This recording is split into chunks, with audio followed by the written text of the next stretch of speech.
இந்த புக்கு தான் நிறைய இருக்குது. அது பூரா படிக்கிறது தான் நிறைய நேரம் ஆகும். ஒண்ணு கூட அவர்கள் அறிவிக்கல. இது விவசாயிகளை ஏமாற்றுகின்ற பட்ஜெட்.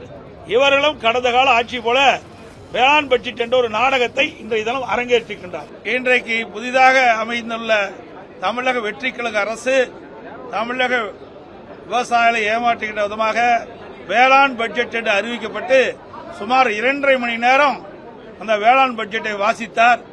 ஆனால் அதில் ஒரு முக்கியமான திட்டம் ஒன்றும் இடம்பெறவில்லை. விவசாயிகளுக்கு பயனளிக்கக்கூடிய திட்டம் எதுவும் இடம்பெறவில்லை.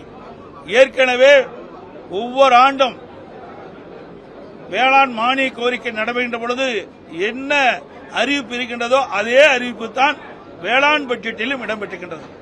கடந்த காலத்தில் திராவிட முன்னேற்ற கழக ஆட்சியில் 20 துறையும் ஒன்றாக இணைத்து வேளாண் பட்ஜெட்டை அறிவித்தார்கள்.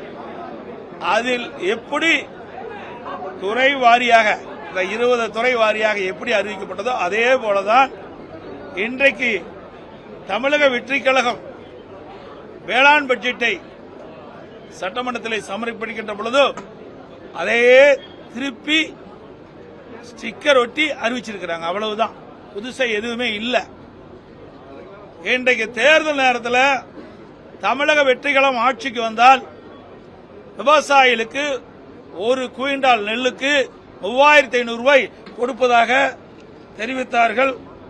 அதேபோல கரும்புக்கு டன்னுக்கு ஆதார விலையாக ஒரு டன் மெட்ரிக் டன் கரும்புக்கு குறைந்தபட்ச ஆதார விலையாக ரூபாய் 4500 ரூபாய் வழங்கப்படும் என்று அந்த தேர்தல் காலத்திலே தமிழக வெற்றி கழகத்தின் சார்பாக தமிழக வெற்றி கழக தலைவர் திரு ஜோசப் விஜய் அவர்கள் அறிவித்தார்கள்.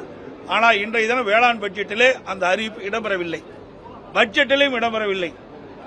அதேபோல விவசாய குத்தகைக்கு ஓட்டுகின்ற விவசாயிகள் விவசாய தொழிலாளிகளுக்கு வருடத்திற்கு 10,000 ரூபாய் வழங்கப்படுவதாக அறிவித்தார்கள். அவருடைய அந்த புத்தகம், அந்த வெற்றி கழகத்தினுடைய தேர்தல் அறிவிப்பு புத்தகம், அதுல பாத்தீங்கன்னா சொந்தமாக விவசாய நிலம் வைத்துள்ள ஒவ்வொரு விவசாய குடும்பத்திற்கும் விதைப்பு கால நிதியுதவியாக ஆண்டுக்கு 15,000 ரூபாய் 2 தவணைகளில் ஜூலை ஆகஸ்ட் பருவம் ஜனவரி பிப்ரவரி பருவம் வழங்கப்படும். விதைப்பு கால செலவுகள் சமாளிப்பதற்கு இந்த நிதி உதவி வழங்கப்படும்.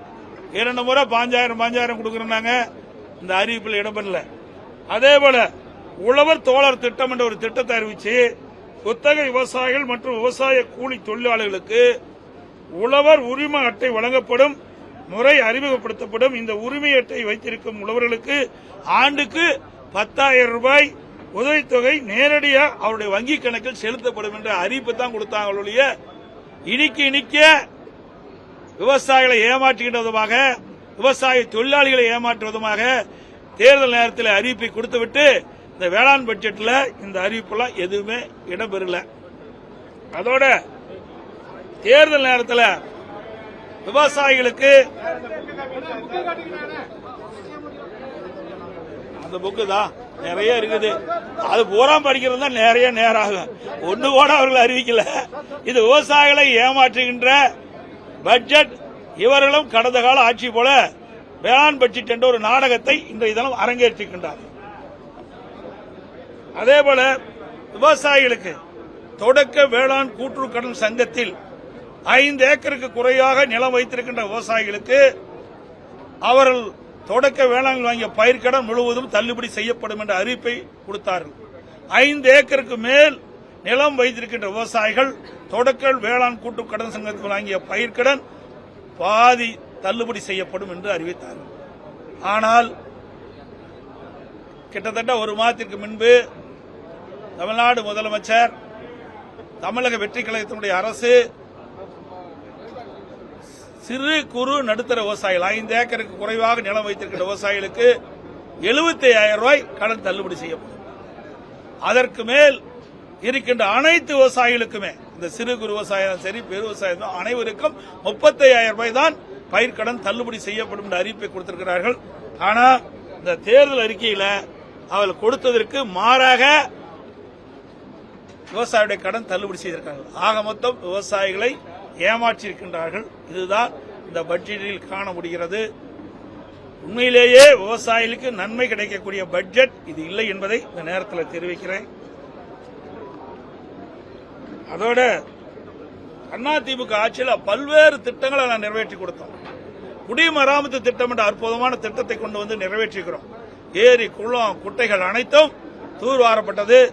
அது பல திட்டத்தை இணைச்சு இன்னைக்கு அறிவிச்சிருக்கிறாங்க. அதுக்கு ஒரு 1500 கோடி அறிவிச்சிருக்கிறாங்க. ஆனா அது முழுசா குடிமராமத்து திட்டத்துக்கு அறிவிக்கல.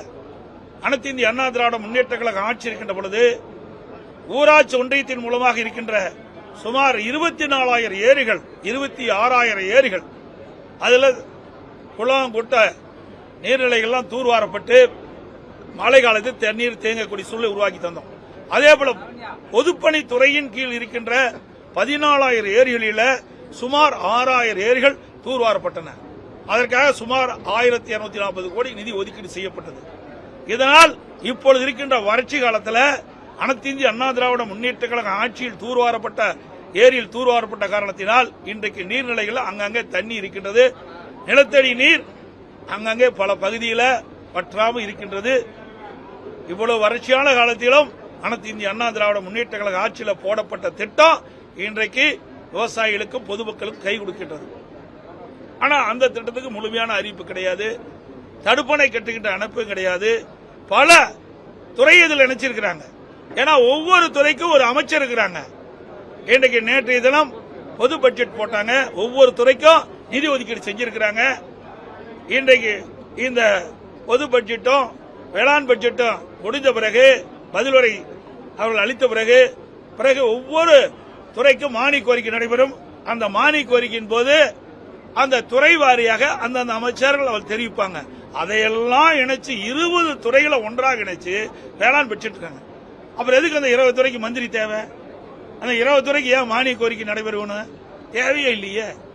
ஆக இதையெல்லாம் விவசாயிகளை ஏமாற்றுவதற்காக கடந்த கால அரசு நாடகம் போட்டது. இந்த அரசும் ஒரு நாடகத்தை போட்டு விவசாயிகளுக்கு மிகப்பெரிய ஏமாற்றத்தை தந்திருக்கிறது.